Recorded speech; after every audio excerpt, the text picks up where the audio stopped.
Eita, pô, esqueci de chamar o rapaz que foi eu pela brecha da porta lá, tá lá.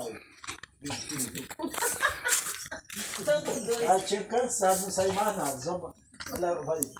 Aí, primo. Depois eu tirar uma foto desse peruzão bem aí. Ah, achei bonito demais. Eu nunca tinha visto 4 perus juntos assim, macho. Tu tá vendo? É 5, né? Ele tá meio bloqueado. Tonhão, Como é que ele faz com o rabo? primo, dá um assoviozinho aí. Ai, moleque bonito.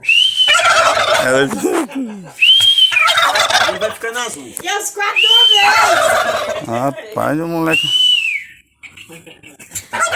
Cansou. Rapaz, foi cismado com o outro, e eu tenho que tirar o outro. Na hora que eu solto o outro, ele bate em cima do outro. Ele tá comendo o rabo do outro lá, ó. Aí eu solto. Tá Aí começando o a ficar outro que azul. tá na boa, tá com 2 perulas mais ele. Quem manda esse ser burro? Fica aí agora tudinho sem mulher pra deixar de ser besta. Quer É. bater no outro? Isso é gostoso, é esse corinho dessa bolinha. É, ele disse que dá só metade de rebocar aí.